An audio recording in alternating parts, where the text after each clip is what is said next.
എൻ്റെ പേര് വിഷ്ണു എന്നാണ്. നമ്മളിന്ന് സിവിൽ എഞ്ചിനീയറിങ്ങിലെ ടോപ്പിക്സ് സ്റ്റാർട്ട് ചെയ്യാണ്. അപ്പോൾ നമ്മുടെ സിലബസ് വൈസ് നമുക്ക് എന്തൊക്കെയാണ് പഠിക്കാനുള്ളത് എന്നുള്ള കാര്യം ആദ്യം നമുക്ക് നോക്കാം. നമ്മുടെ ടോപ്പിക്ക് പ്രകാരം സിവിൽ എഞ്ചിനീയറിങ്ങിൽ നമുക്ക് 3 പോർഷൻസ് ആണ് കവർ ചെയ്യാനായിട്ടുള്ളത്. അതിൽ സിവിൽ എഞ്ചിനീയറിങ്ങിൽ building materials, building construction, surveying, ഈ 3 ടോപ്പിക്സ് ആണ് നമ്മുടെ ഈ എക്സാമിന് നമുക്ക് കവർ ചെയ്യേണ്ടതായിട്ടുള്ളത്. വളരെ സിമ്പിളായിട്ടുള്ള പോർഷൻസ് ആണ് നമുക്ക് കവർ ചെയ്യാനുള്ളത്. ബിൽഡിംഗ് മെറ്റീരിയൽസ്, നമ്മൾ ഒരു ബിൽഡിങ്, ഒരു സ്ട്രക്ചർ കൺസ്ട്രക്ട് ചെയ്യുന്നതിന് വേണ്ടിയിട്ട് ഏതൊക്കെ മെറ്റീരിയലാണ് നമ്മൾ ഉപയോഗിക്കുന്ന മെറ്റീരിയലിൻ്റെ ക്യാരക്ടറിസ്റ്റിക്സ് എന്താണ്, അതിൻ്റെ ടൈപ്സ് എന്താണ്, അതിൻ്റെ ക്വാളിറ്റി ഏത് തരത്തിലൊക്കെ ചെക്ക് ചെയ്യാം എന്നുള്ള കാര്യങ്ങളാണ് ബിൽഡിംഗ് മെറ്റീരിയൽസ് വരുന്നത്. നമ്മൾ കോമൺ ആയിട്ട് ഉപയോഗിക്കുന്ന ബിൽഡിംഗ് മെറ്റീരിയൽസ് ആയിട്ടുള്ള brick, cement, concrete, aggregates, steel എന്നുള്ള പോർഷൻസ് ആണ് നമുക്കിവിടെ കവർ ചെയ്യേണ്ടതുള്ളത്. അതുപോലെ തന്നെ രണ്ടാമത്തെ പോർഷൻ വരുന്നത് ബിൽഡിംഗ് കൺസ്ട്രക്ഷൻ എന്ന് പറഞ്ഞിട്ടുള്ള പോർഷനാണ്. ബിൽഡിംഗ് കൺസ്ട്രക്ഷനിൽ നമുക്കൊരു ബിൽഡിങ്ങിൻ്റെ പാർട്സ് ഓഫ് ബിൽഡിംഗ് എന്ന് പറഞ്ഞ ഭാഗമാണ് ബിൽഡിംഗ് കൺസ്ട്രക്ഷനിൽ നമുക്ക് പഠിക്കാനുള്ളത്. പാർട്സ് ഓഫ് ബിൽഡിങ്ങിൽ ബിൽഡിങ്ങിൻ്റെ ഫൗണ്ടേഷൻ എന്ന് പറഞ്ഞാൽ എന്താണ്, ടൈപ്പ് ഓഫ് ഫൗണ്ടേഷൻസ് ഏതൊക്കെയാണ്, ഏതൊക്കെ ടൈപ്പുള്ള ഫൗണ്ടേഷൻസ് ആണ് നമ്മൾ ഉപയോഗിക്കുന്നത്. അതുപോലെ തന്നെ നെക്സ്റ്റ് ഒരു പോർഷൻ ബിൽഡിംഗ് കൺസ്ട്രക്ഷനിൽ വരുന്നത് മെയ്സണറി ആണ്. മെയ്സണറി എന്ന് പറയുന്നത് ഇഷ്ടിക വെച്ചിട്ടും കല്ല് വെച്ചിട്ടും നമ്മൾ മെയ്സന്മാർ വർക്ക് ചെയ്യാറുണ്ട്. അതിൽ ബ്രിക്ക് വെച്ചിട്ടും റബ്ബർ വെച്ചും ചെയ്യുമ്പോൾ അതിൽ ടൈപ്പ് ഓഫ് മെയ്സണറികൾ ഏതൊക്കെയാണെന്നുള്ള 2 പോർഷൻസ്. ബിൽഡിംഗ് കൺസ്ട്രക്ഷനിൽ പാർട്ട് ഓഫ് ബിൽഡിംഗ് നമുക്ക് ഫൗണ്ടേഷൻ അല്ലാതെ തന്നെ ഒരുപാട് ഭാഗങ്ങൾ വേറെ വരാറുണ്ട്. ഫൗണ്ടേഷൻ എന്ന് പറഞ്ഞൊരു ബിൽഡിങ്ങിൻ്റെ ഏറ്റവും ബേസ് ആയിട്ടുള്ള ലോഡ് സോയിലിലേക്ക് ട്രാൻസ്ഫർ ചെയ്യുന്ന ഒരു പോർഷനാണ് ഫൗണ്ടേഷൻ ഉള്ളത്. അതിൻ്റെ മുകളിൽ ഒട്ടനവധി ബിൽഡിംഗ് പാർട്സ് വേറെ ഉണ്ട്, പക്ഷെ അതിനെക്കുറിച്ചൊന്നും നമുക്ക് പഠിക്കേണ്ടതില്ല. നമുക്ക് ഫൗണ്ടേഷൻ എന്താണ് എന്നുള്ളതാണ് മനസ്സിലാക്കേണ്ടത്.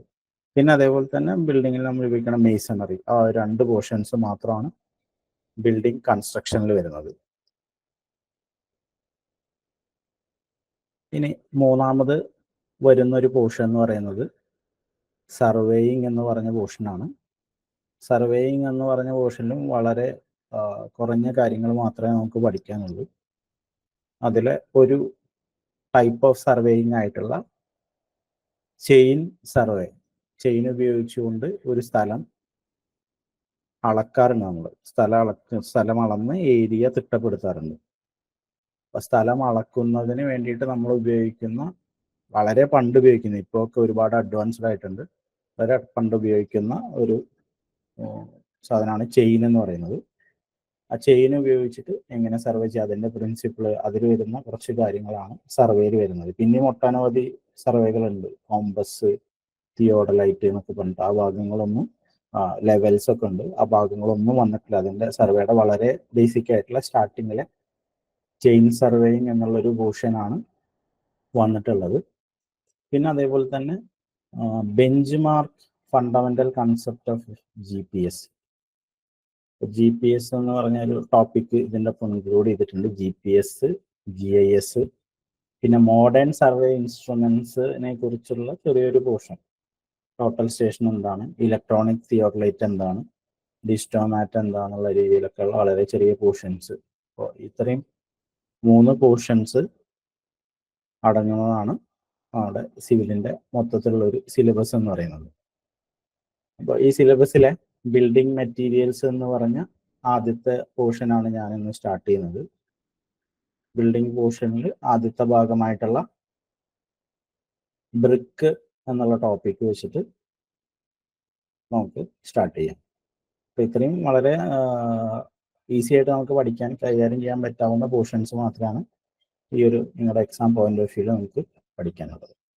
അപ്പോൾ നമുക്ക് ബ്രിക്ക് എന്നുള്ള ടോപ്പിക്ക് സ്റ്റാർട്ട് ചെയ്യാം. ബിൽഡിംഗ് മെറ്റീരിയലിൽ നമ്മൾ ആദ്യമായിട്ട് പഠിക്കാൻ പോകുന്ന ടോപ്പിക്ക് ബ്രിക്ക് ആണ്. ബ്രിക്ക് എന്ന് പറയുന്നത് ഒരു ബിൽഡിംഗ് മെറ്റീരിയലാണ്. ബിൽഡിങ്ങിന്റെ കൺസ്ട്രക്ഷന് വേണ്ടിയിട്ട് നമ്മൾ ബ്രിക്ക് യൂസ് ചെയ്യാറുണ്ട്. ബ്രിക്കിന്റെ ഡീറ്റെയിൽസ് ആണ് നമ്മൾ പഠിക്കാൻ പോകുന്നത്. ബ്രിക്സ് നമ്മൾ വളരെ കോമൺ ആയിട്ട് കൺസ്ട്രക്ഷന് വേണ്ടി ഉപയോഗിക്കുന്ന ഒരു മെറ്റീരിയലാണ്. ബ്രിക്ക് എങ്ങനെ ഉണ്ടാക്കുന്നത് വെച്ച് കഴിഞ്ഞാൽ പാടത്തുനിന്ന് ലഭിക്കുന്ന ക്ലേ ഉപയോഗിച്ച് മോൾഡ് ചെയ്ത് റെക്ടാങ്കുലർ ഷേപ്പിലേക്ക് യൂണിഫോം സൈസിൽ മോൾഡ് ചെയ്തെടുത്ത് ഉണക്കിയെടുത്ത് ചുട്ടെടുക്കുക. അങ്ങനെയാണ് ബ്രിക്സ് എടുക്കുന്നത്. അതായത് പാടത്തു നിന്നുള്ള is prepared by moulding the clay in rectangular blocks of uniform size, then drying and burning these blocks. അങ്ങനെയാണ് ബ്രിക്സ് നമ്മൾ ഉണ്ടാക്കുന്നത്. ഇനി നമുക്ക് എക്സാം പോയിന്റ് ഓഫ് വ്യൂവിൽ പഠിക്കുമ്പോൾ അതിൽ ആദ്യമായിട്ട് നമുക്ക് നോക്കാനുള്ളത് constituents in brick earth. Brick എർത്തിൽ വരുന്ന കോൺസ്റ്റിറ്റ്യുവൻസ് ഏതൊക്കെയാണ് അതിൻ്റെ മെയിൻ ആയിട്ടുള്ള കണ്ടൻസ്, അത് നമുക്ക് നോക്കാം. ഇതിൽ വരുന്ന കണ്ടൻസ് നമുക്ക് നോക്കുകയാണെങ്കിൽ നമുക്ക് കാണാൻ പറ്റും. ആദ്യത്തെ കണ്ടന്റ് എന്ന് പറയുന്നത് സിലിക്ക എന്ന് പറഞ്ഞിട്ടുള്ള കണ്ടന്റാണ്. സിലിക്ക എന്ന് പറഞ്ഞ കണ്ടന്റ് വളരെ മേജർ ആയിട്ടുള്ള ഒരു കണ്ടന്റ് ആണ് സിലിക്ക എന്ന് പറയുന്നത്. സിലിക്കയാണ് ബ്രിക്ക് എർത്തിലെ major constituents of brick earth എന്ന് പറയുന്നത് സിലിക്കയാണ്. സെക്കൻഡ് ആയിട്ട് അതിൽ വരുന്ന കോൺസ്റ്റിറ്റ്യുവൻസ് എന്ന് പറയുന്നത് അലുമിനിയാണ്. സിലിക്ക അലുമിനിയാണ് ഇതിന്റെ ഒരു major portion of brick earth എന്ന് പറയുന്നത് സിലിക്കയും അലുമിനിയമാണ്. പിന്നീട് ലൈം, അയൺ ഓക്സൈഡ്, മഗ്നീഷ്യം, ഈ കണ്ടൻസും കൂടി വരുന്നുണ്ട്. അപ്പൊ ഇതാണ് നിങ്ങൾക്ക് ഇപ്പോൾ ഒരു ക്വസ്റ്റ്യൻ ആയിട്ട് വേണമെങ്കിൽ ഇങ്ങനെ ചോദിക്കാം, major constituents in brick earth ഏതാണ്? ഓപ്ഷൻസ് തരാം.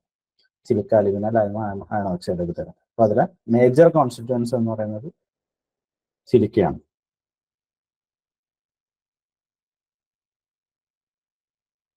ഇനി നമുക്ക് സിലിക്ക ഡീറ്റെയിൽ ആയിട്ട് നോക്കാം. ബ്രിക്ക് എർത്തിലെ about 50 to 60% സിലിക്കയാണ് വരുന്നത്.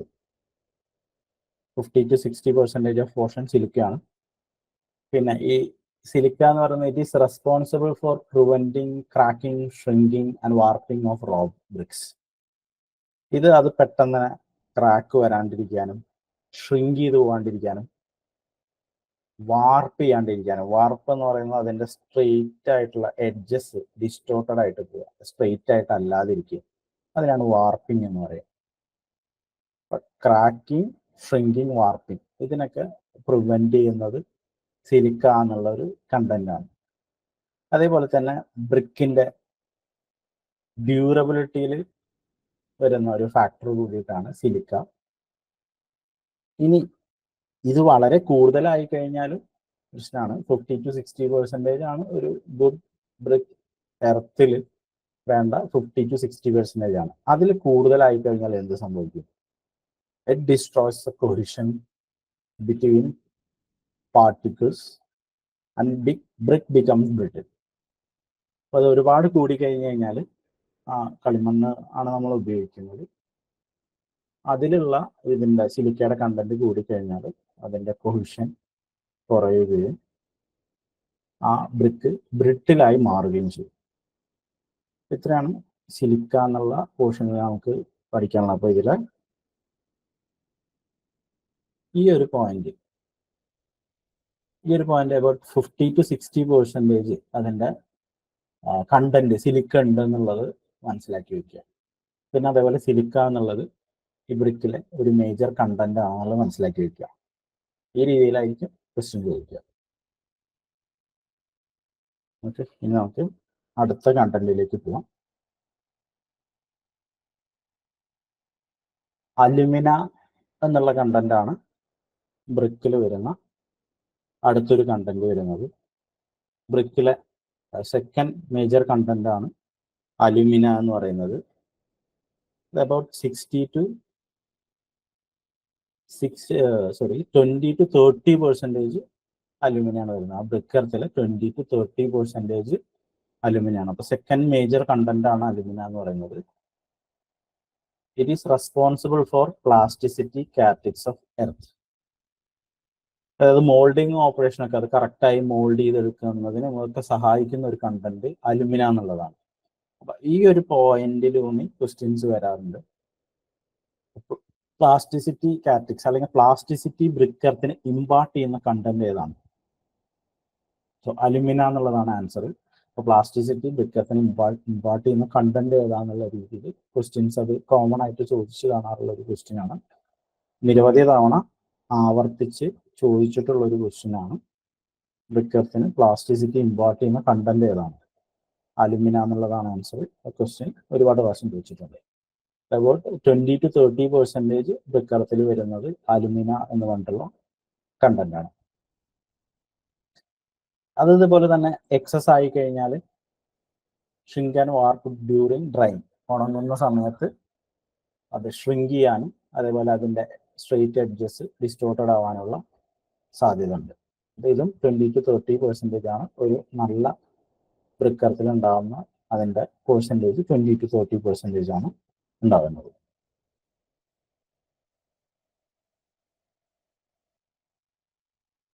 നെക്സ്റ്റ് അതിൽ വരുന്ന ഒരു കണ്ടന്റ് ആണ് ലൈം എന്ന് പറയുന്നത്. ഇപ്പൊ മേജർ കണ്ടന്റ് ആയിട്ടുള്ള സിലിക്ക അതേപോലെ തന്നെ അലുമിന കണ്ടൻസ് കഴിഞ്ഞു. ഇനി ലൈം എന്ന് പറയുന്നത് 5 to 7% വളരെ ചെറിയ പെർസെൻറ്റേജിൽ നല്ലൊരു ബ്രിക്ക് എർത്തിൽ ഉണ്ടാവുന്ന ഒരു കണ്ടന്റ് ആണ് ലൈം എന്ന് പറയുന്നത്. ഇത് ഷ്രിങ്കേജ് പ്രിവെന്റ് ചെയ്യുന്നതിനും ഡ്രൈയിങ്ങിൽ ഷ്രിങ്കേജ് പ്രിവെന്റ് ചെയ്യുന്നതിന് വേണ്ടിയിട്ട് ഈ കണ്ടന്റ് സഹായിക്കും. അതേപോലെ തന്നെ ബേണിംഗ് പ്രോസസ്സിൽ സിലിക്ക മെൽറ്റ് ചെയ്തത് ബ്ലെൻഡ് ആവാൻ കറക്റ്റായിട്ട് കിട്ടാനായിട്ട് സഹായിക്കുന്ന കണ്ടന്റ് ലൈമാണ്. അതുപോലെ തന്നെ എക്സസ് ലൈം ഉണ്ടായി കഴിഞ്ഞാലോ, ദെൻ കൂടുതൽ ലൈം ആയി കഴിഞ്ഞു കഴിഞ്ഞാൽ അത് അതിൻ്റെ ഷേപ്പ് നഷ്ടപ്പെടാനൊക്കെ സാധ്യത ഉണ്ട്. അപ്പോൾ excess lime causes the brick to melt and brick loses its shape. ബ്രിക്കിൻ്റെ ലൈമിൻ്റെ കണ്ടന്റ് അതിൻ്റെ ഷേപ്പ് നഷ്ടപ്പെടാനൊക്കെ എക്സസ് ആയി കഴിഞ്ഞാൽ അതും പ്രശ്നമുണ്ട്. അപ്പോൾ 5 to 7% ആണ് അഡ്വൈസബിൾ ആയിട്ടുള്ള അതിൻ്റെ ഒരു റേഞ്ച് എന്ന് പറയുന്നത്. ലൈമിൻ്റെ റേഞ്ച് എന്ന് പറയുന്നത് 5 to 7% ആണ്.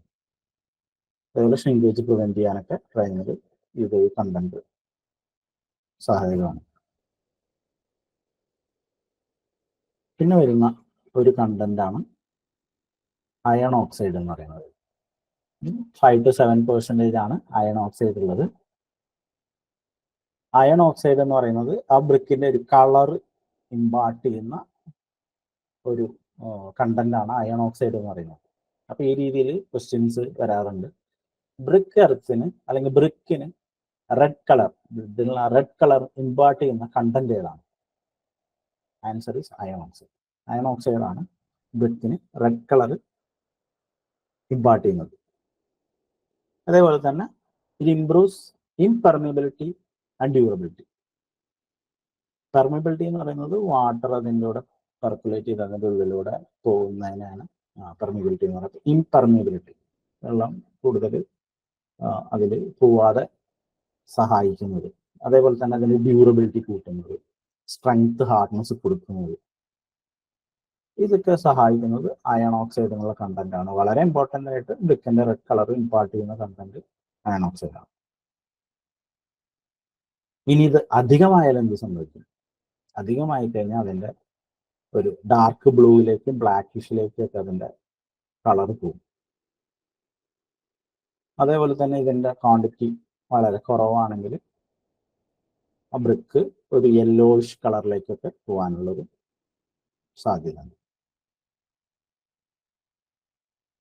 ഇനി അവസാനത്തെ ഒരു കണ്ടന്റ് ആണ് മഗ്നീഷ്യം എന്ന് പറയുന്നത്. മഗ്നീഷ്യം എന്ന് പറയുന്നത് വളരെ സ്മോൾ ക്വാണ്ടിറ്റിയിൽ ബ്രിക്കറ്റിൽ കാണപ്പെടുന്ന ഒരു കണ്ടന്റ് ആണ് മഗ്നീഷ്യം എന്ന് പറയുന്നത്. 1% ആണ് മഗ്നീഷ്യയുടെ, വളരെ കുറവ് മഗ്നീഷ്യം. അത് ബ്രിക്ക് എർത്തിന് ഒരു യെല്ലോയിഷ് ടിൻറ്റ്, ബ്രിക്കിലേക്ക് ഒരു യെല്ലോയിഷ് ടിൻറ്റ് ഇമ്പാർട്ട് ചെയ്യുന്നത് മഗ്നീഷ്യമാണ്. അതേപോലെ തന്നെ ഇതും ഷ്രിങ്കേജ് റെഡ്യൂസ് ചെയ്യാനൊക്കെ ആയിട്ട് സഹായിക്കുന്ന ഒരു കണ്ടന്റ് ആണ്. ഇനി ഇത് വളരെ കൂടുതലായി കഴിഞ്ഞാൽ ബ്രിക്കിന് അതേപോലെ തന്നെ അത് ബേൺ ചെയ്തെടുക്കുമ്പോൾ അത് leads to decay of brick. അപ്പോൾ അതും ഒരു നല്ല ക്വാളിറ്റി ബ്രിക്കർത്തിന് ഒരുപാട് മാഗ്നീഷ്യയുടെ പെർസെൻറ്റേജ് കൂടുതലാണല്ലോ. 1% ആണ്, 1%ഓളം മഗ്നീഷ്യമാണ് ഒരു നല്ല ഒരു ബ്രിക്കർത്തിലേക്ക് വേണ്ടത്. ഇത്രയാണ് നമ്മൾ ബ്രിക്ക് എർത്തിന്റെ കണ്ടന്റ്സ് ഏതൊക്കെയാണെന്നുള്ളത് ഇപ്പോൾ നോക്കിയിട്ടുള്ളത്. ഞാനിപ്പോൾ ഈ പറഞ്ഞു പോകുന്ന സ്പീഡ് നിങ്ങൾക്ക് ഓക്കെ ആണോ? മനസ്സിലാക്കാൻ കഴിയുന്നുണ്ടോ?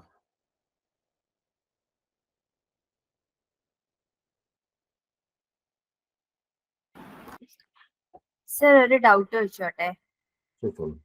സർ പ്ലാസ്റ്റിസിറ്റി എന്ന് പറയുമ്പോൾ എന്താണ്? പ്ലാസ്റ്റിസിറ്റി എന്ന് പറയുമ്പോൾ നമ്മളൊരു ബ്രിക്ക് മാനുഫാക്ചർ ചെയ്യാന്ന് പറയുമ്പോൾ സാധാരണ നമ്മൾ എന്താ പാടത്തുനിന്ന് കളിമണ്ണ് പോലത്തെ ആ മണ്ണെടുക്കുന്നു, അതിനെ കുറച്ചൊരു ഷേപ്പിലേക്ക് മാറ്റി അതിന്റെ മോൾഡിലേക്ക് വെച്ച് ആ കറക്റ്റ് ഒരു ബ്രിക്കിന്റെ ഷേപ്പിലേക്ക് മാറ്റുന്നു. അങ്ങനെ ആ ഷേപ്പിലേക്ക് മാറ്റണമെങ്കിൽ അതിനത് ഒരു പ്ലാസ്റ്റിസിറ്റി ഉണ്ടാവണം, എന്നാൽ മാത്രമേ നമുക്ക് ആ കുഴച്ചൊരു ഷേപ്പിലേക്ക് മാറ്റാൻ കഴിയുള്ളൂ. അതിനാണ് പ്ലാസ്റ്റിസിറ്റി എന്ന് പറയുക, പ്ലാസ്റ്റിക് ആയിരിക്കണം. അപ്പം മണൽ പോലെയുള്ള ഒരു സാധനമൊക്കെ ആണെങ്കിൽ നമുക്ക് അതിനെ ഷേപ്പിലേക്ക് മാറ്റില്ല. ഈ ക്ലേ പോണ പോലത്തെ സാധനങ്ങളല്ല നമുക്ക് കുഴച്ചൊരു ഷേപ്പിലേക്ക് മാറ്റാൻ പറ്റുള്ളൂ. അതിനാണ് പ്ലാസ്റ്റിസിറ്റി എന്ന് പറയുന്നത്. Okay sir. പിന്നെ ഇംപെർമിയബിലിറ്റി എന്ന് പറഞ്ഞു കഴിഞ്ഞാല്? പെർമിയബിലിറ്റി എന്ന് പറഞ്ഞാൽ വെള്ളം അതിലൂടെ പെർക്കുലേറ്റ് ചെയ്ത് പോകാനായിട്ട് സാധിക്കുന്നതിനാണ് പെർമിയബിലിറ്റി എന്ന് പറയാം. ഇംപെർമിയബിൾ എന്ന് പറഞ്ഞാൽ നേരെ അതിൻ്റെ ഓപ്പോസിറ്റ്. വെള്ളം അതിലൂടെ പെർക്കുലേറ്റ് ചെയ്ത്, ഇപ്പോൾ ഒരു ബ്രിക്കൊക്കെ വെച്ചൊരു ചുമര് പണിയാണ്, പ്ലാസ്റ്റർ ചെയ്തു, അത് കഴിഞ്ഞ് പുറത്ത് മഴയൊക്കെ അടിക്കുകയാണെങ്കിൽ നനഞ്ഞ് പെർക്കുലേറ്റ് ചെയ്ത് ഉള്ളിലേക്ക് വരിക എന്ന് വിചാരിക്കുക. അതിനാണ് പെർമിയബിൾ എന്ന് പറയുന്നത്. അപ്പോൾ അത് പരമാവധി ഇംപെർമിയബിൾ ആയിരിക്കും. Okay okay, thank you sir.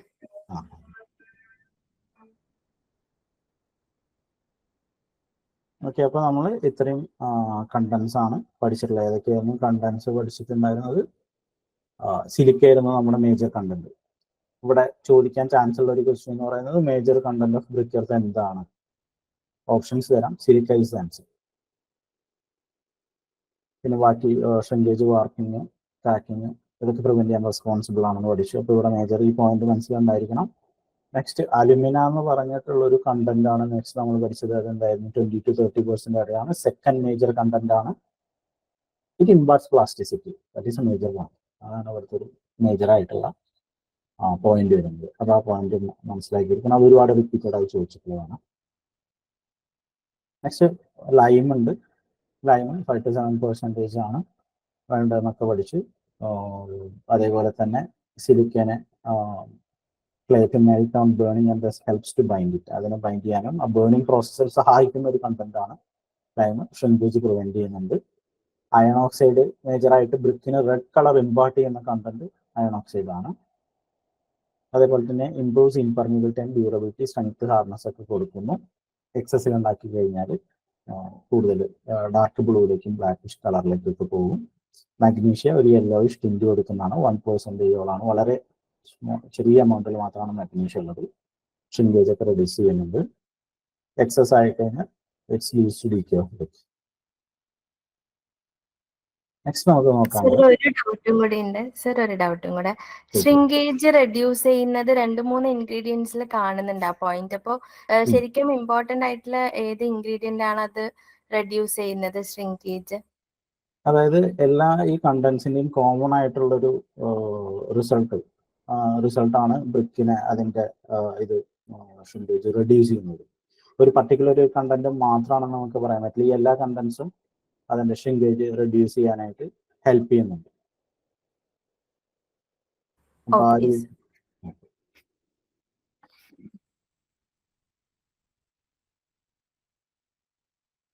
Okay, ഇനി മാനുഫാക്ചറിങ് ഓഫ് ബ്രിക്സ്. ബ്രിക്ക് എങ്ങനെ മാനുഫാക്ചർ ചെയ്യാന്നുള്ള അതിന്റെ പ്രോസസ്സ് എങ്ങനെയാന്നുള്ള കാര്യങ്ങൾ നമുക്ക് നോക്കാം. അതിൽ ആദ്യത്തെ പ്രോസസ്സ് എന്ന് പറയുന്നത് preparation of clay. Clay prepare ചെയ്യുന്നു, അതിനെ മൗൾഡ് ചെയ്യുന്നു. മൗൾഡ് ചെയ്യാന്ന് പറഞ്ഞു കഴിഞ്ഞാൽ ആ ഷേപ്പിലേക്ക് മാറ്റുന്നു.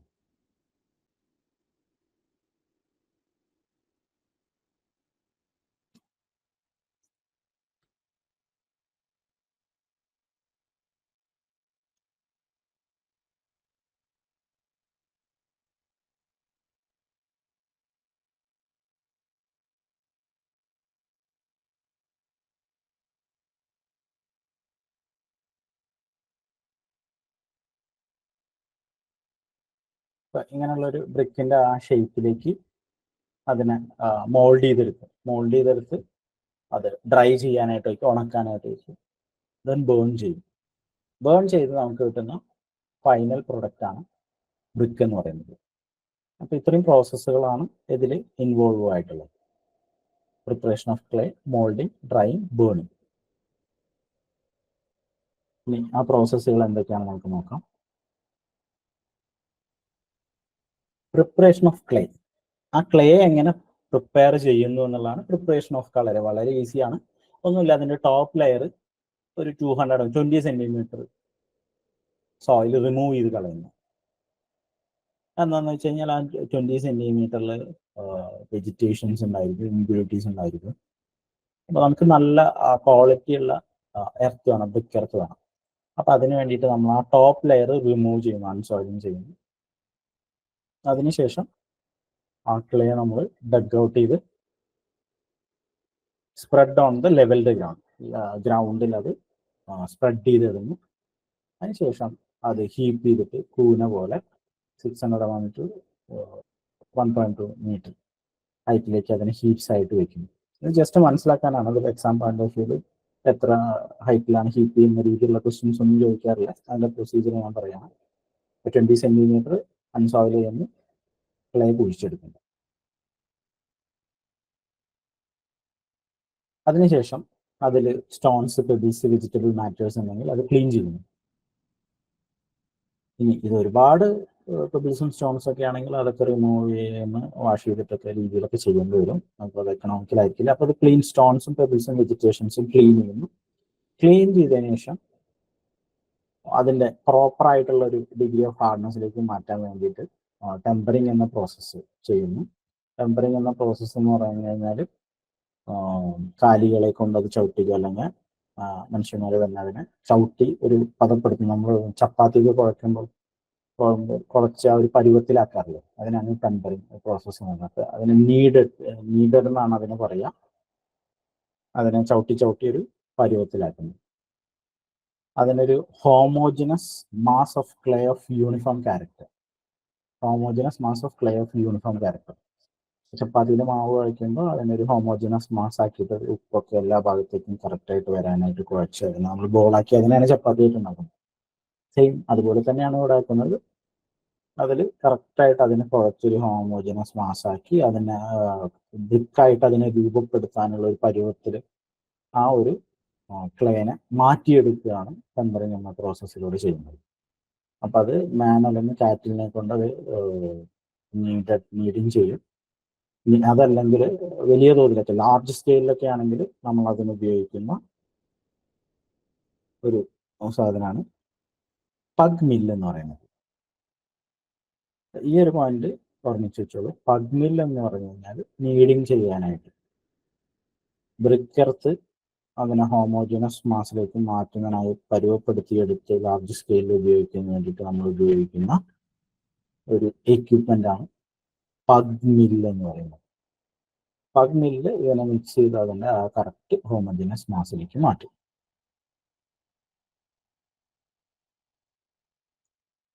അപ്പം സാധാരണ നമുക്ക് ബ്രിക്കൊക്കെ ചെയ്യാനായിട്ടുള്ള എർത്ത് റെഡി ആയി കഴിഞ്ഞു.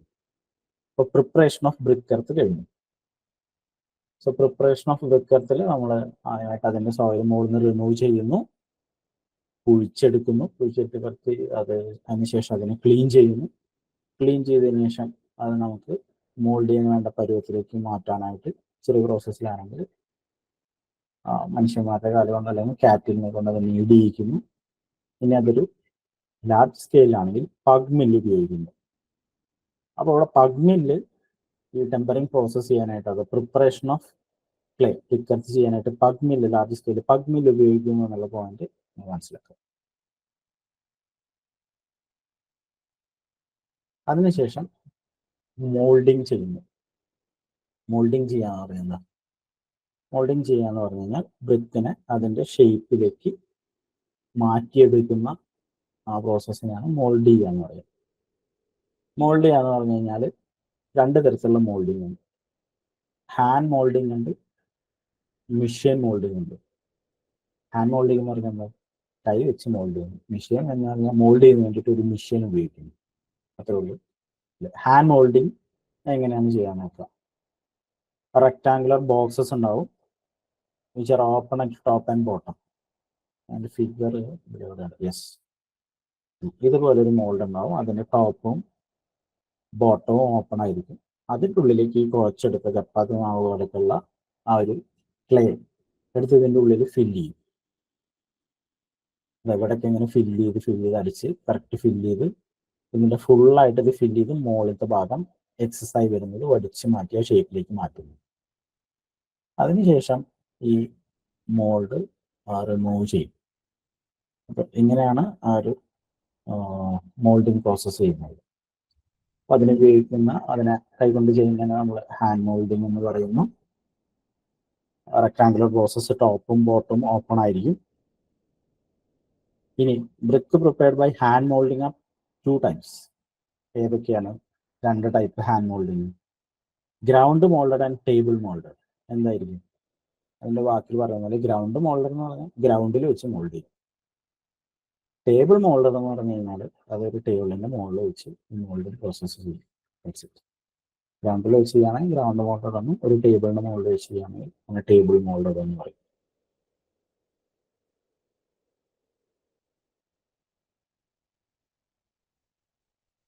അതേപോലെ തന്നെ ഉള്ളത് മെഷീൻ മോൾഡർ എന്ന് പറഞ്ഞു കഴിഞ്ഞാൽ മെഷീൻ ഉപയോഗിച്ച് കട്ട് ചെയ്ത് കറക്റ്റ് ഷേപ്പിലേക്ക്. മനുഷ്യൻ ചെയ്യുന്നതിനും അവരെ മെഷീൻ ചെയ്യുകയാണെങ്കിൽ അതിനെന്തായിരിക്കും കുറച്ചും കൂടി അതിൻ്റെ സൈസിലും ബാക്കി കാര്യങ്ങളിലൊക്കെ ഹോമോജനിറ്റി ഉണ്ടായിരിക്കും. അങ്ങനെ മെഷീനിൽ എടുക്കണമെങ്കിൽ അതിനെ കട്ട് ചെയ്ത് കറക്റ്റ് ഷേപ്പിൽ എടുക്കാറുണ്ട്. അതിന് വയർ കട്ട് ബ്രിക്സ് എന്ന് പറയാറുണ്ട്. മെഷീനിൽ മോൾഡ് എടുക്കുകയാണെങ്കിൽ വയർ കട്ട് ബ്രിക്സ്. അപ്പോൾ മെഷീനിലൊക്കെ കട്ട് ചെയ്യുമ്പോൾ അതിൻ്റെ ക്വാളിറ്റിയും അതിൻ്റെ സൈസിലൊക്കെ വ്യത്യാസങ്ങളുണ്ടാവും. നെക്സ്റ്റ് പ്രോസസ്സ്, ഇപ്പം നമ്മൾ പ്രിപ്പറേഷൻ ഓഫ് ക്ലേ ചെയ്തു, പഗ്മില്ലൊക്കെ ഉപയോഗിച്ച് ബ്രിക്ക് എടുത്ത് കറക്റ്റായിട്ട് നമ്മൾ ചെയ്തെടുത്ത് അതിനെ മോൾഡ് ചെയ്ത് ബ്രിക്കിൻ്റെ ഷേപ്പിലേക്ക് മാറ്റി. നെക്സ്റ്റ് പ്രോസസ്സ് എന്ന് പറയുന്നത് നേരെ എടുത്ത് നമ്മൾ ബേൺ ചെയ്യില്ല, ഇതൊന്ന് ഡ്രൈ ചെയ്യാനായിട്ട് വെക്കും. Damp BRICS. ഡാംപ് ബ്രിക്സ് എന്ന വെള്ളം നനവോട് കൂടിയിട്ടുള്ള ബ്രിക്സ് നേരെ എടുത്ത് ബേൺ ചെയ്ത് കഴിഞ്ഞാൽ they're likely to be cracked and distorted. Crack വരാനും ഡിസ്റ്റോർട്ടഡ് ആവാനുള്ള സാധ്യത വളരെ കൂടുതലാണ്. അപ്പം അതുകൊണ്ട് തന്നെ ഡാം ബ്രിക്സ് നമ്മൾ നേരെ എടുത്ത് ബേൺ ചെയ്യാറില്ല. അപ്പം അതുകൊണ്ട് തന്നെ മോൾഡ് ചെയ്ത ബ്രിക്സ് ഡ്രൈ ചെയ്യാനായിട്ട് നമ്മൾ എടുത്തു വയ്ക്കും. അതിൻ്റെ മോയ്സ്ചർ കണ്ടന്റ് ഒരു 2% വളരെ കുറവാകുന്നത് വരെ നമ്മൾ വെയിറ്റ് ചെയ്യും, അതിനെ ഉണക്കും. ആ പ്രോസസ്സിനെയാണ് നമ്മൾ എന്ത് പറയാം? ഡ്രൈയിങ് എന്ന് പറയാം.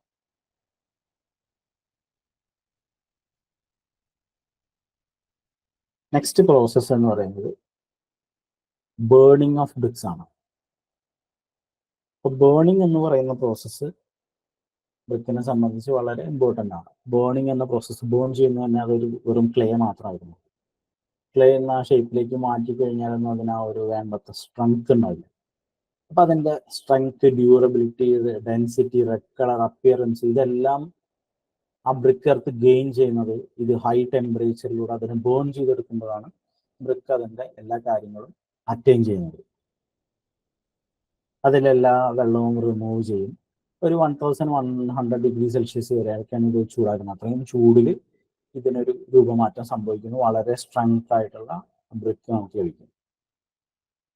അപ്പോൾ ഈ ടെമ്പറേച്ചറിൽ അതിലെ സാൻഡ് കണ്ടന്റ് ഒക്കെ ഫ്യൂസായി, ലൈം കണ്ടന്റ് ഒക്കെ ഫ്യൂസായി, ഇത് ബ്ലെൻഡായി ആ ഒരു കറക്റ്റ് ആയിട്ടുള്ള ഡെൻസ് സ്ട്രെങ്ത് ആ ഇതിലേക്ക് മാറും. അപ്പോൾ ഇതേപോലെ തന്നെ ടെമ്പറേച്ചർ ഒരുപാട് കൂടി കഴിഞ്ഞാലും ഓവർ ബേൺഡ് ബ്രിക്സ് ഉണ്ടാവാറുണ്ട്. ഓവർ ബേൺസ് ബ്രിക്സ് ആണെങ്കിലും അണ്ടർ ബേൺഡ് ബ്രിക്സ് ആണെങ്കിലും അതിന് വേണ്ടത്ര സ്ട്രെങ്ത് ഉണ്ടായിരിക്കില്ല. കറക്റ്റ് ആയിട്ടുള്ള ടെമ്പറേച്ചറിൽ ബേൺ ചെയ്ത് കിട്ടിക്കഴിഞ്ഞാൽ മാത്രമാണ് നമുക്ക് ഗുഡ് ക്വാളിറ്റി ബ്രിക്സ് കിട്ടുകയുള്ളൂ. അപ്പോൾ എങ്ങനെ ബ്രിക്ക് ബേൺ ചെയ്യാം? ബ്രിക്ക് എർത്ത് നമ്മൾ പ്രിപ്പയർ ചെയ്ത് മോൾഡ് ചെയ്ത് ഡ്രൈങ് ചെയ്ത് പിന്നെ അതിനെ ബേൺ ചെയ്യണം. അപ്പോൾ ബേൺ ചെയ്യുന്നതിന് വേണ്ടിയിട്ട് ഫോളോയിങ് മെത്തേഡ്സ്, താഴെയുള്ള 2 മെത്തേഡ് ഉപയോഗിച്ച് നമ്മൾ ബേൺ ചെയ്യാറുണ്ട്. ഏതൊക്കെയാണ്? Clamp burning. What is clamp burning and kill burning? അത് നമുക്ക് എന്താണെന്ന് നോക്കാം. ഫസ്റ്റ്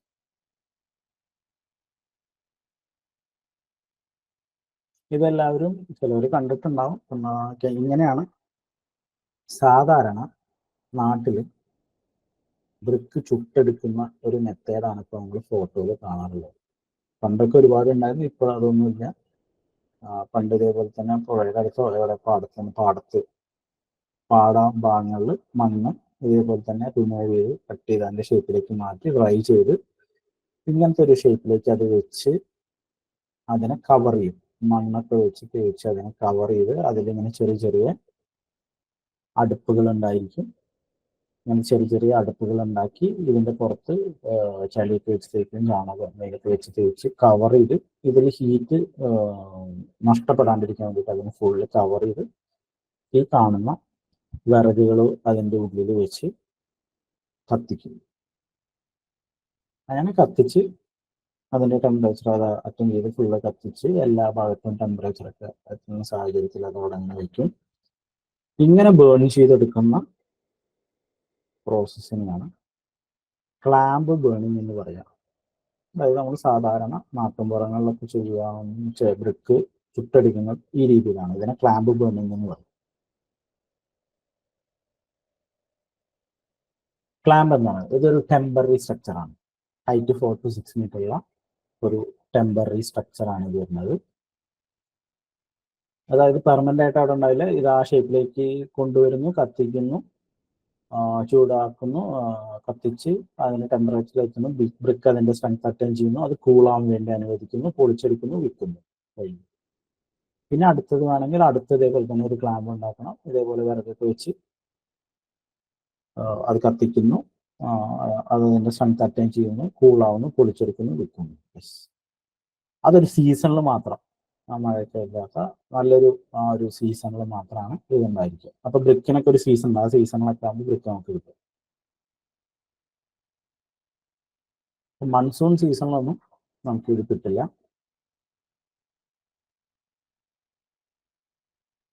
ഇത്രയാണ് ഇതിൽ നിങ്ങൾ മനസ്സിലാക്കേണ്ട പോയിന്റ് എന്ന് പറയുന്നത്. ക്ലാമ്പ് ഒരു ടെമ്പററി സ്ട്രക്ചറാണ്.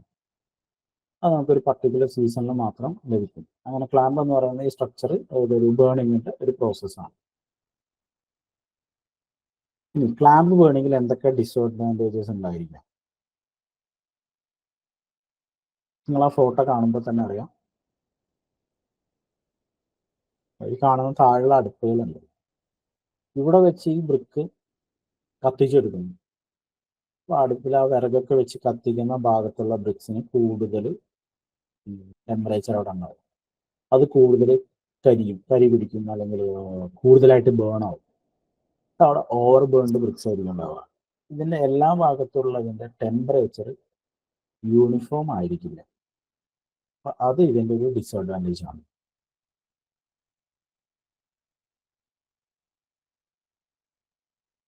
പിന്നെ അതേപോലെ തന്നെ നമുക്ക് വളരെ ലാർജ് സ്കെയിലിൽ ബ്രിക്സ് ആവശ്യമുണ്ടെങ്കിൽ അതിന് നമുക്ക് ഈ മെത്തേഡ് ഉപയോഗിക്കാൻ പറ്റില്ല. കണ്ടിന്യൂസ് ആയിട്ട് നമുക്ക് ബ്രിക്ക് കിട്ടില്ല, സീസണിൽ മാത്രമേ കിട്ടുള്ളൂ എന്നുള്ള ഡിസ്അഡ്വാൻറ്റേജസ് ഒക്കെ ഉണ്ട്.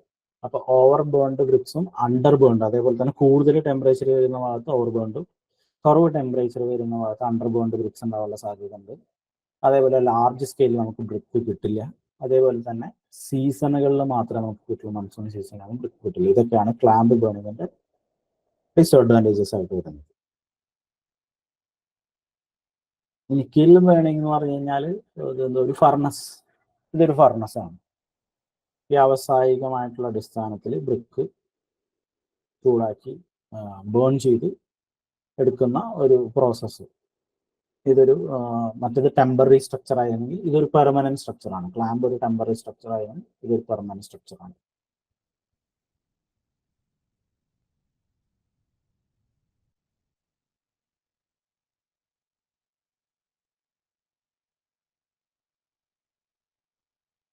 ഇനി ഇതേപോലെ തന്നെ കില്ലിൽ നോക്കുകയാണെങ്കിൽ നമുക്ക് 2 തരം കിൽസ് ഉണ്ട്.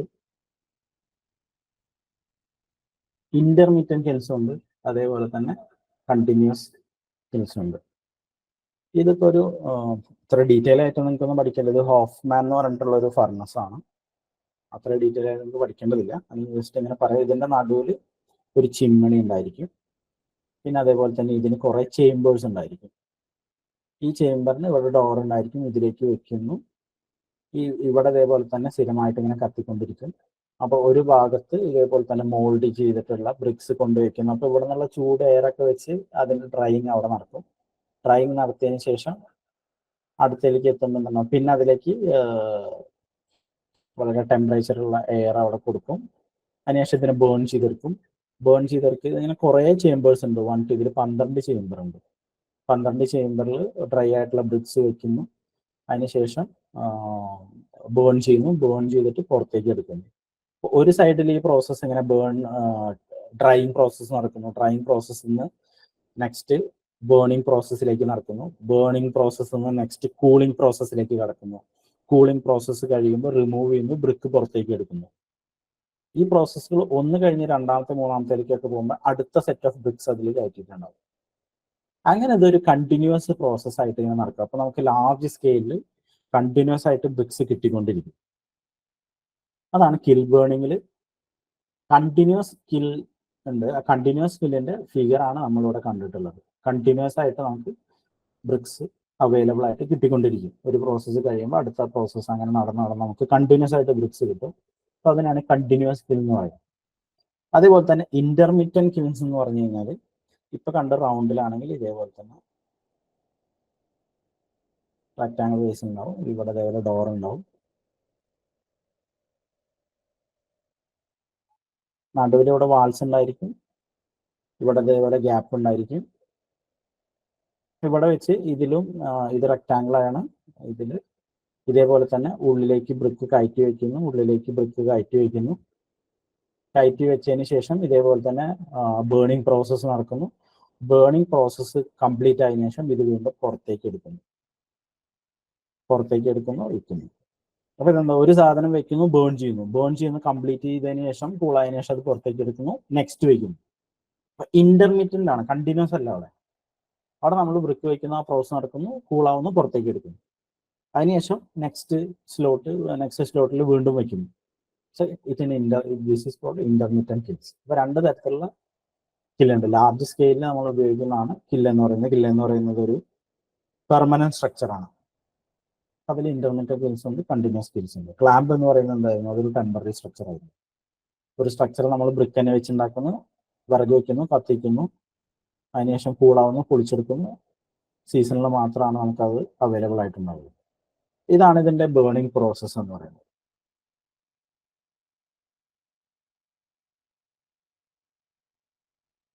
പിന്നെ ഇതിലെ process loading, unloading, cooling, burning of BRICS, അതൊക്കെ ഇത്ര തന്നെ ഉള്ളൂ. നമ്മൾ ഇവിടെ 1 വെക്കുകയാണെങ്കിൽ 1 ലോഡ് ചെയ്യുന്നു. അതിനുശേഷം ഡ്രൈയിങ് പ്രോസസ്സ് ഇവിടെ നടക്കുന്നു, ബേണിംഗ് നടക്കുന്നു, അങ്ങനെ കണ്ടിന്യൂസ് ആയിട്ട് നടക്കുന്നു.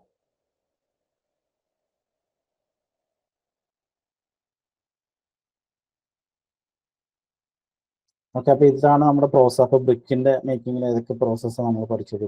പ്രിപ്പറേഷൻ ഓഫ് ക്ലേ പഠിച്ചു. പ്രിപ്പറേഷൻ ഓഫ് ക്ലേയിൽ നമ്മൾ എന്തായിരുന്നു പറഞ്ഞത്? നമ്മൾ ബ്രിക്കിന്റെ എർത്ത് എവിടെയാണ് അവൈലബിൾ ആയിട്ടുള്ളത് ആ ഭാഗത്ത് നിന്നും ഒരു 20 സെന്റിമീറ്ററോളം മുകളിൽ നിന്ന് സോയിൽ റിമൂവ് ചെയ്യുന്നു. വെജിറ്റേഷൻസും ഇമ്പ്യൂരിറ്റീസ് ഒക്കെ ഉണ്ടാവാനുള്ള ചാൻസ് കൊണ്ടാണ് നമ്മൾ ആ രീതിയിൽ ചെയ്യുന്നത്. അങ്ങനെ റിമൂവ് ചെയ്തതിന് ശേഷം ആ ഒരു സോയിൽ ഡഗ് ഔട്ട് ചെയ്തെടുക്കുന്നു, ഡിഗിങ് ചെയ്യുന്നു.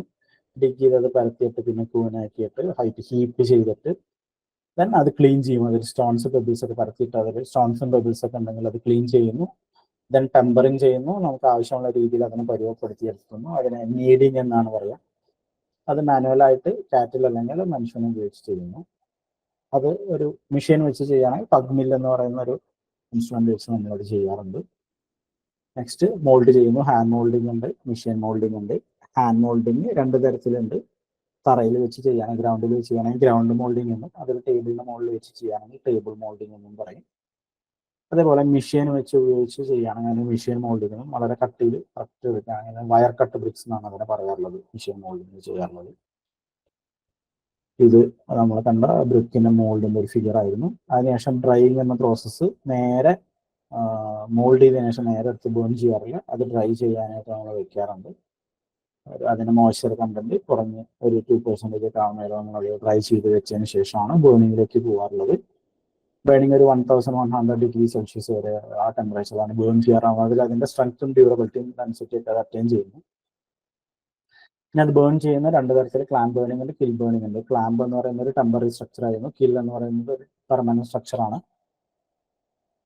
ക്ലാമ്പ് ഈ ഫിഗറിൽ കാണുന്ന രീതിയിലാണ് ക്ലാമ്പ് ഉണ്ടാവുക. ടെമ്പററി സീസണിൽ മാത്രം ഉണ്ടാവുന്ന, മഴയൊന്നും വരുമ്പോൾ നമുക്ക് ഉപയോഗിക്കാൻ പറ്റാത്ത രീതിയിൽ നാട്ടുമ്പുറങ്ങളിൽ കാണുന്ന ഇതിനാണ് ക്ലാമ്പ് എന്ന് പറയുന്നത്. അതിന് ഡിസ്അഡ്വാൻറ്റേജസ് ഉണ്ടായിരുന്നു. ഓവർ ബേൺഡും അണ്ടർ ബേൺഡും ബ്രിക്സ് ഉണ്ടാവാനുള്ള സാധ്യതകളുണ്ട്. ലാർജ് നമ്പറിൽ അത് കിട്ടില്ല, മൺസൂൺ സീസണിൽ കിട്ടില്ല എന്നുള്ളതൊക്കെയായിരുന്നു. അപ്പോൾ നമ്മൾ നെക്സ്റ്റ് ആയിരുന്നു ഇത് കിൽ ബേണിംഗ് എന്ന് പറയുന്നത്. കണ്ടിന്യൂസും ഇന്റർമീഡിയറ്റും കിൽസ് ഉണ്ടായിരുന്നു. കണ്ടിന്യൂസ് ആണെങ്കിൽ നമുക്ക് വ്യാവസായിക അടിസ്ഥാനത്തിൽ വളരെ large number of BRICS available ആയിരിക്കും. അപ്പോൾ ഈ രീതിയിൽ ചെയ്യാം. രീതിയിൽ 2 രീതിയിലാണ് അതിൻ്റെ ബേണിംഗ് നടക്കാറുള്ളത്. ഇതാണ് ബ്രിക്കിന്റെ മാനുഫാക്ചറിങ് പ്രോസസ്സ് എന്ന് പറയുന്നത്. ഈ പറഞ്ഞ കാര്യങ്ങളിൽ എന്തെങ്കിലും ഡൗട്ട് ഉണ്ടോ? ഓക്കെ ആണോ നിങ്ങൾ ഈ ഒരു ക്വസ്റ്റ്യൻ? സർ, കണ്ടിന്യൂസിന്റെ പ്രോസസ് ഒന്ന് എക്സ്പ്ലെയിൻ ചെയ്യാമോ?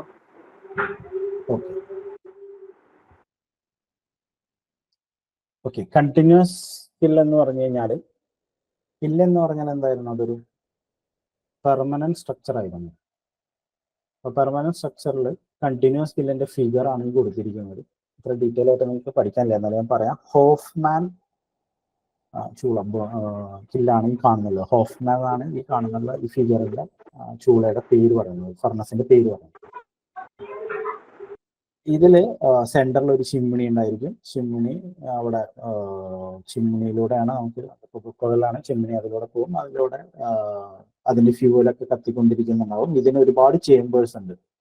ഈ ഫിഗറിൽ കാണുന്ന പോലെ തന്നെ 1 2 3 4 5 6 7 8 9 10 12 പോർഷൻസ് ഉണ്ട്. അപ്പൊ ഇതിലൂടെ തന്നെ ഇതിന്റെ ഷട്ടർ പുറത്തുനിന്ന് ഓപ്പൺ ചെയ്ത് ഫസ്റ്റ് വരുന്ന ബ്രിക്സ് ഇവിടെ കൊണ്ടുവയ്ക്കുന്നു. ഇവിടെ കൊണ്ടുവയ്ക്കുന്ന ഇപ്പോൾ വേറെ 10-ലോ 11-ലോ എവിടെയെങ്കിലും ഇതിന്റെ ഒരു ബേണിംഗ് ഓൾറെഡി നടന്നുകൊണ്ടിരിക്കുന്നുണ്ടാവും. അപ്പൊ ആ നടന്നുകൊണ്ടിരിക്കുന്ന ബേണിങ്ങിൽ അവിടെ വളരെ ചൂടുള്ള എയർ ഉണ്ടായിരിക്കും. ആ എയർ ഇതിലൂടെ യൂണിഫോം ആയിട്ട് കടത്തിവിട്ട് കഴിഞ്ഞാൽ നമുക്ക് ഇതിനെ ഡ്രൈ ചെയ്തെടുക്കാൻ പറ്റും.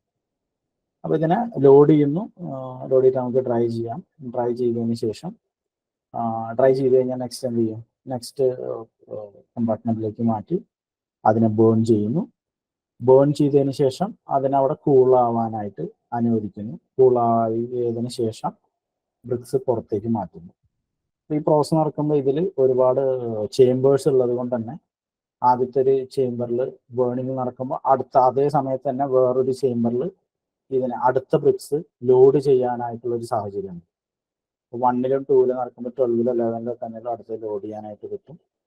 അതിനുശേഷം ഇതിന്റെ ബേണിങ് കഴിയുമ്പോൾ ആ ഒരു പോർഷനിലുള്ള ബ്രിക്ക് റിമൂവ് ചെയ്യുന്നു.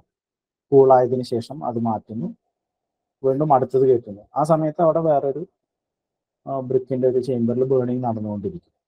അങ്ങനെ ഇത് കണ്ടിന്യൂസ് ആയിട്ട് നമുക്ക് എന്ത് ചെയ്യും? സ്ഥിരമായിട്ട് നമുക്ക് ബ്രിക്ക് ഇതിൽ അവൈലബിൾ ആയിക്കൊണ്ടിരിക്കും, പുറത്തേക്ക് കിട്ടിക്കൊണ്ടിരിക്കും. അതിനാണ് നമുക്ക് കണ്ടിന്യൂസ് കിൽ എന്ന് പറയുന്നത്. ഓക്കെ ആണോ? ഹലോ. ഓക്കെ സാർ, ഓക്കെ, മനസ്സിലായി സാർ. ഓക്കെ.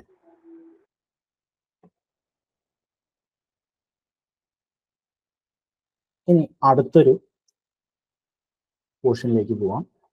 അപ്പോൾ നമ്മൾ കോൺസ്റ്റിറ്റ്യൂവൻസ് ഓഫ് ബ്രിക്ക് എർത്ത് പഠിച്ചു, മാനുഫാക്ചറിങ് പ്രോസസ് ഓഫ് ബ്രിക്ക് പഠിച്ചു. ഇനി size of bricks. Size of ബ്രിക്കിൽ നമുക്ക് പഠിക്കാനുള്ളത് ഈ ബ്രിക്കിന്റെ ഫിഗർ നിങ്ങൾക്ക് കാണുന്നുണ്ട്.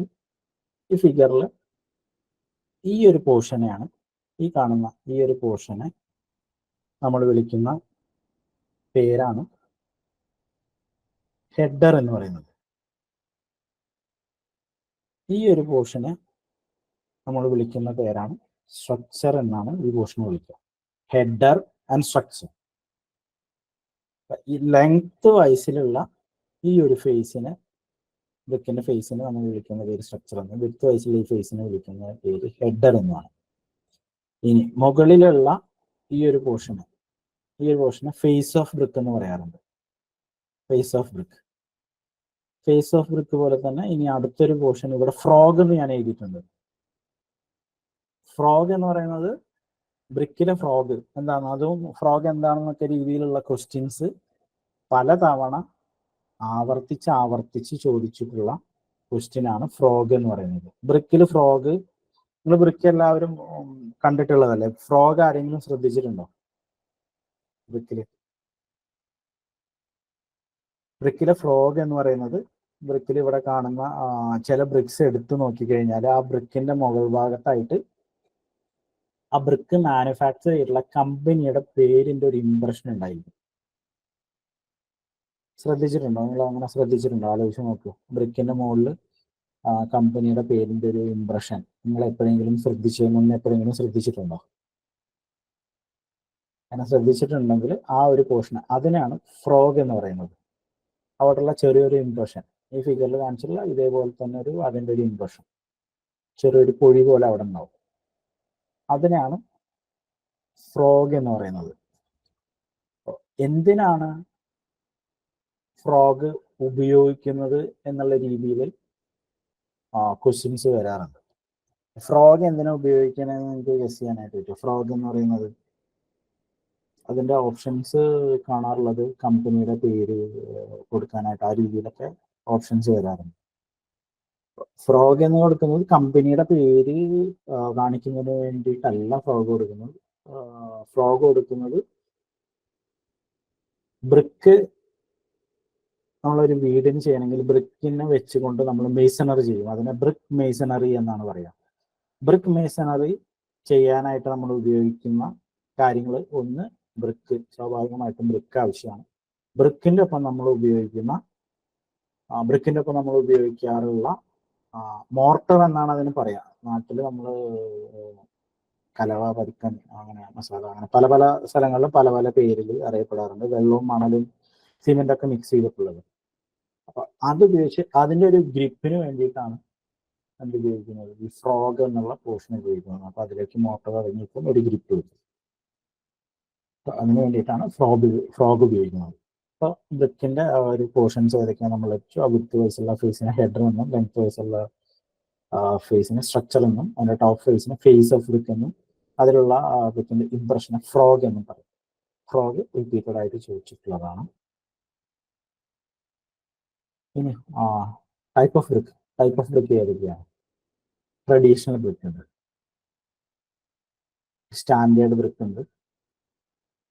Traditional brick and standard brick, ഇതാണ് ടൈപ്പ് ഓഫ് ബ്രിക്ക് എന്ന് പറയുന്നത്. ട്രഡീഷണൽ ബ്രിക്ക് എന്താണെന്ന് നോക്കാം. ട്രഡീഷണൽ ബ്രിക്ക് എന്ന് പറയുന്നത് നമുക്ക് നാട്ടിൻപുറത്തൊക്കെ അവൈലബിൾ ആയിട്ടുള്ള ഒരു ബ്രിക്കിനാണ് ട്രഡീഷണൽ ബ്രിക്ക് എന്ന് പറയുന്നത്. ഓരോ locality.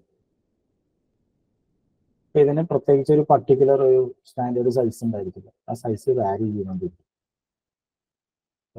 Such bricks which are not standardised are known as traditional brick. അങ്ങനെ സ്റ്റാൻഡർഡൈസ് ചെയ്യാത്ത ബ്രിക്കുകളെയാണ് ട്രഡീഷണൽ ബ്രിക്ക് എന്ന് പറയുന്നത്. ഇതിന്റെ സൈസ് ഞാൻ താഴെ എഴുതിയിട്ടുണ്ട്, അപ്രോക്സിമേറ്റ്ലി എന്ന് എഴുതിയിരിക്കുന്നത്. ഇതിന് ഒരു പർട്ടിക്കുലർ ആയിട്ടുള്ള ഒരു സൈസ് ഇല്ല. 22/11/7 അത് ഞാനൊരു അപ്രോക്സിമേറ്റ് അളവ് പറഞ്ഞാണ്, അതിന്റെ നീളവും വീതിയും ഉയരവും.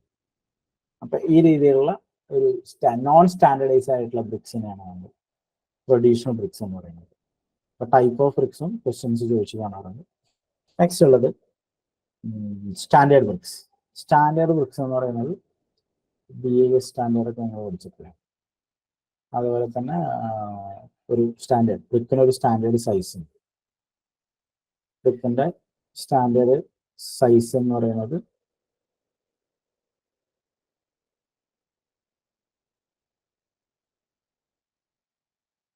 19/9/9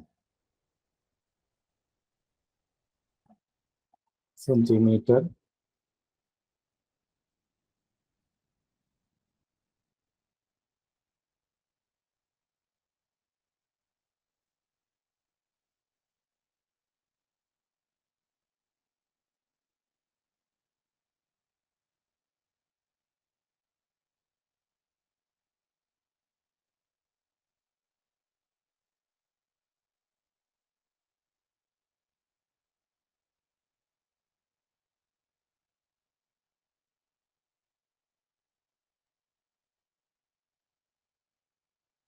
ഓക്കെ. ഈ സൈസുള്ള 19/9/9 സെന്റിമീറ്റർ സൈസിലുള്ള ബ്രിക്കിനെയാണ് സ്റ്റാൻഡേർഡ് ബ്രിക്ക് എന്ന് പറയുന്നത്.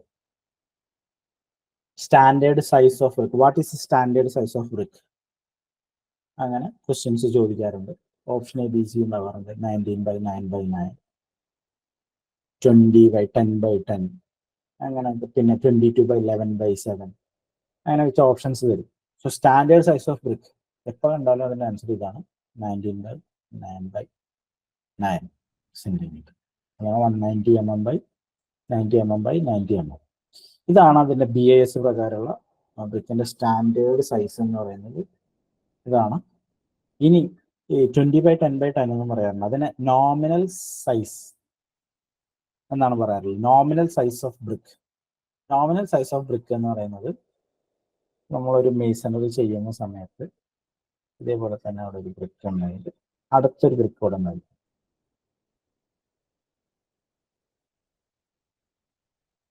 അങ്ങനെ അടുത്തൊരു ബ്രിക്ക് കൂടെ ഉണ്ടാവും.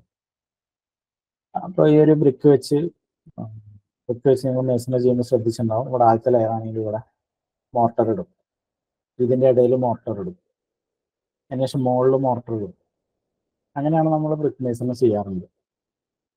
ആ ഒരു മോർട്ടർ 1 സെന്റിമീറ്റർ ഗ്യാപ്പിലാണ് ഉണ്ടാകാറുള്ളത്. അപ്പൊ 1 സെന്റിമീറ്റർ മോർട്ടാർ തിക്നെസ്സും കൂടി ഇൻക്ലൂഡ് ചെയ്തിട്ട് പറയുകയാണെങ്കിലാണ് അതിന് നോമിനൽ സൈസ് ഓഫ് ബ്രിക്ക് എന്ന് പറയുന്നത്. So yes, nominal size of brick includes the mortar thickness. So standard size പഠിച്ചു, നോമിനൽ സൈസ് പഠിച്ചു, അതേപോലെ തന്നെ ഇതിന് മുന്നേ നമ്മൾ ട്രഡീഷണൽ ബ്രിക്ക് എന്താണെന്ന് പഠിച്ചു. ട്രഡീഷണൽ ബ്രിക്കും സ്റ്റാൻഡേർഡ് ബ്രിക്കും ഉണ്ട്. ട്രഡീഷണൽ ബ്രിക്കിന് നോൺ സ്റ്റാൻഡേർഡൈസ് ആണ്. അതിന് അങ്ങനെ പർട്ടിക്കുലർ സ്റ്റാൻഡേർഡൈസ് ആയിട്ടുള്ള സൈസ് ഇല്ല. അതിന്റെ സൈസ് വാരി ചെയ്യും. അപ്രോക്സിമേറ്റ്ലി 20/11/7 ആണ് വരാറുള്ളത്.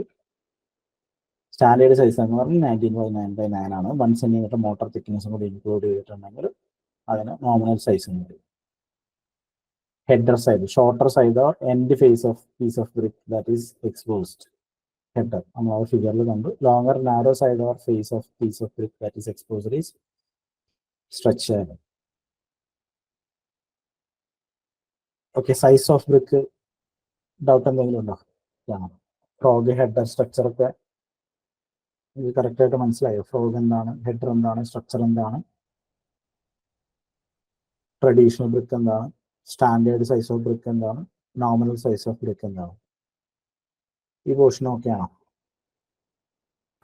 സർ, ഫ്രോഗ് ഗ്രിപ്പ് തരും പറഞ്ഞില്ലേ, അത് എങ്ങനെയാന്നുള്ളത് ക്ലിയർ ആയില്ല. ഓക്കെ, ഈ ഫ്രോഗ് എന്ന് പറയുന്നത് ഇവിടെ ഈ ഫ്രോഗ് എന്ന് കാണിച്ച ഈ ഫിഗറിൽ ചെറിയൊരു കുഴി പോലെ ഒരു ഇംപ്രഷൻ, ഒരു കുഴിഞ്ഞ പോലെ ഒരു പോർഷൻ ശ്രദ്ധിച്ചിരുന്നു, കണ്ടിരുന്നു? ഈ ആ ഒരു പോർഷനിലേക്ക് ഇതിന്റെ മുകളിൽ ഒരു ബ്രിക്ക് വെച്ചതിന് ശേഷം മോർട്ടർ ഇതിന്റെ മുകളിൽ ഇടുകയാണെങ്കിൽ എന്ത് ചെയ്യും? മോർട്ടർ ഈ ഒരു കുഴി പോലുള്ള സ്ഥലങ്ങളിൽ അവിടെയും മോട്ടർ ഉണ്ടാവും. ഇത്രയും വലിയ കുഴിയൊന്നും ഉണ്ടാവില്ല, ചെറിയൊരു ഇംപ്രഷൻ ആവാം, ചെറിയ ഇങ്ങനെ പൊഴികൾ പോലെ ഉണ്ടാവും. അപ്പൊ അതിലേക്ക് മോട്ടർ ഇടും. മോട്ടർ ഇട്ട് മെയ്സണറി വർക്ക് കഴിഞ്ഞാൽ പിറ്റേ ദിവസമൊക്കെ നമ്മൾ നനയ്ക്കില്ല. നനയ്ക്കുമ്പോൾ എന്തുണ്ടാവും? ഈ മോർട്ടർ ഹാർഡൻ ആവും. ഹാർഡൻ ആവുമ്പോൾ എന്താവും? ആ ഒരു ഗ്രിപ്പ് അതിന്റെ ഷേപ്പിലേക്ക് ഇത് ഹാർഡായിട്ട് വരും. അപ്പോൾ ആ മോർട്ടർ അതിലേക്ക് ഇറങ്ങിയിരിക്കുമ്പോൾ അതിന് മുകളിൽ ഈ കാണുന്ന പോർഷനിലൊക്കെ ഇവിടെയൊക്കെ മോട്ടർ ഉണ്ടാവും, ഇവിടെയൊക്കെ മോട്ടർ ഉണ്ടാവും, ഇവിടെ മോട്ടർ ഉണ്ടാവും, ഇതിന്റെ ഈ പോർഷനിലൊക്കെ മോട്ടർ ഉണ്ടാവും, ഇവിടെയും മോട്ടർ ഉണ്ടാവും, ഇവിടെയും മോട്ടർ ഉണ്ടാവും, ഇവിടെ ഉണ്ടാവും, ഈ പോർഷനും ഉണ്ടാവും. പക്ഷെ ഇതൊക്കെ ഒരു ഹോമോജനസ് ആയിട്ട് ഒരുമിച്ചിരിക്കുന്നത്. അപ്പൊ ഇതിന്റെ കുറച്ച് പോർഷൻ ഇതിന്റെ ഉള്ളിലേക്ക് ഒരു കീ പോലെ ഉള്ളിലേക്ക് കാണുന്ന ഒരു കീ പോലെ അത് ആക്ട് ചെയ്യും.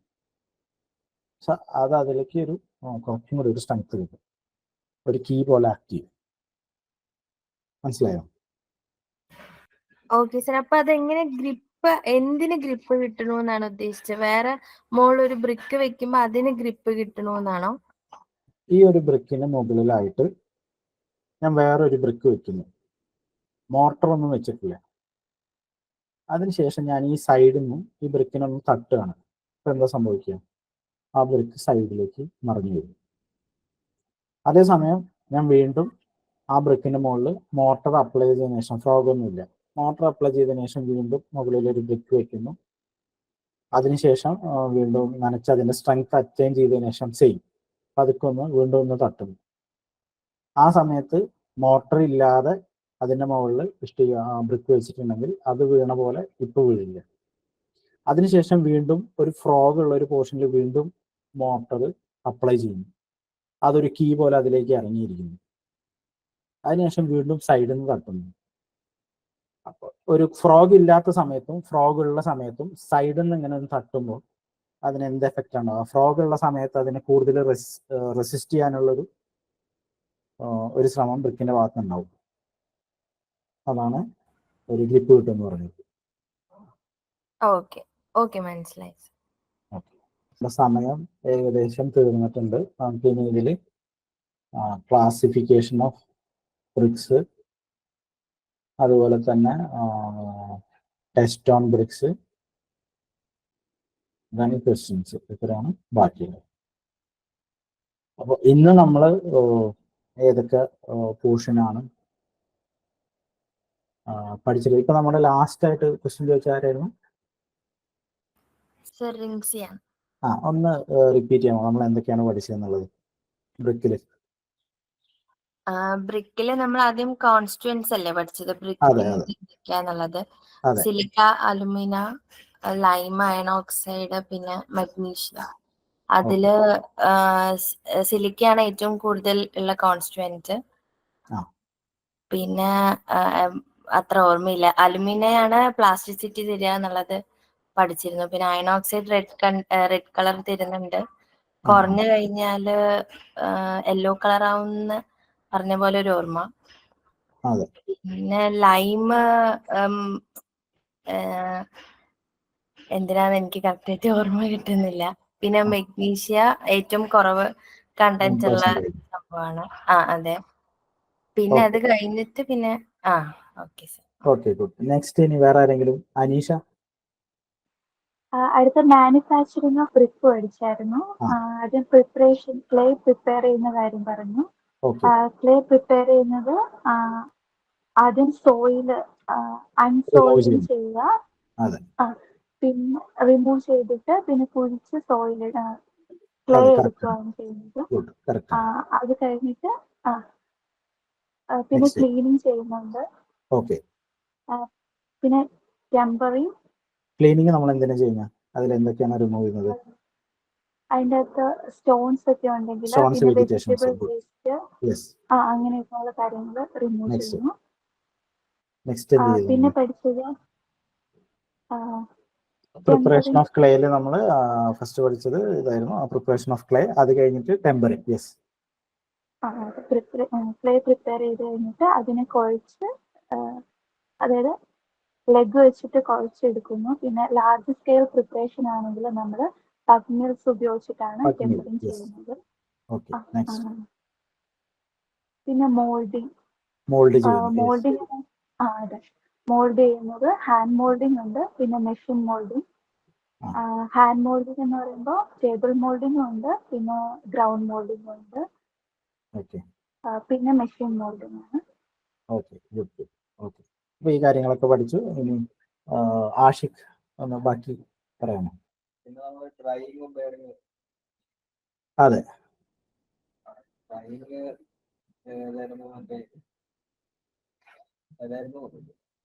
ബ്രിക്ക് ഉണക്കിയെടുക്കുന്നതിന് വേണ്ടിയിട്ടാണ് നമ്മൾ ഡ്രൈൻ ചെയ്യുന്നത്. ബേണിംഗ് പഠിച്ചു. നെക്സ്റ്റ് ബേണിംഗിൽ ഏതൊക്കെ ടൈപ്പ് ബേണിംഗ് പഠിച്ചു? 2 ടൈപ്പ് ഉണ്ടായിരുന്നു. മറ്റേ പേരെന്തായിരുന്നു? ക്ലാമ്പും കില്ലും. ക്ലാമ്പും കില്ലും. പിന്നെ ക്ലാമ്പ് എന്ന് പറയുന്നത് സ്മോൾ സ്കെയിൽ പ്രൊഡ്യൂസ് ചെയ്യാൻ വേണ്ടിയിട്ടാണ്. പിന്നെ അതിന്റെ ഡിസഡ്വാൻറ്റേജ് എന്ന് പറയുന്നത് മൺസൂൺ സീസണിലൊന്നും ഉപയോഗിക്കാൻ പറ്റത്തില്ല. പിന്നെ എന്താണ് കുറെ ആയിട്ട് ഹീറ്റ് വേസ്റ്റ് ആവുന്നുണ്ട് ഈ ഒരു പ്രോസസ്സിൽ. അതെ, പിന്നെ ഓവർ ബേണ്ടും അണ്ടർ ബേണ്ടും ഉണ്ടാവാനുള്ള സാധ്യത കൂടുതലാണ്. ഏറ്റവും താഴെയുള്ള പാർട്ടിലാകുമ്പോൾ ഓവർ ബേൺഡ് ആയിരിക്കും. മുകളിലേക്ക് പോകുന്നതിനനുസരിച്ച് ഹീറ്റിന്റെ ഡിസ്ട്രിബ്യൂഷൻ കുറയുന്ന കാരണം അത് എന്താണ് അണ്ടർ ബേൺഡ് ആയി മാറും. ഓക്കെ, പിന്നെ ബ്രിക്ക് സൈസ് ടെമ്പററി സ്ട്രക്ചർ ആണത്. അതാണ് ഓക്കെ.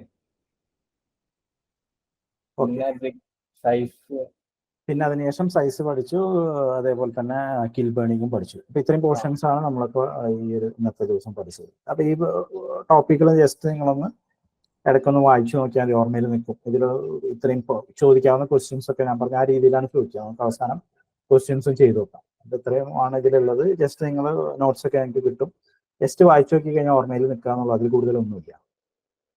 ഓക്കെ, അപ്പൊ ഇന്നത്തെ ക്ലാസ് നിങ്ങൾക്ക് എടുത്ത കാര്യങ്ങളൊക്കെ മനസ്സിലാക്കി ഞാൻ വിശ്വസിക്കുന്നു. ഓക്കെ, അപ്പോൾ നമുക്ക് ക്ലാസ് വൈൻഡപ്പ് ചെയ്യാം. Okay, thank you. Okay, thank you.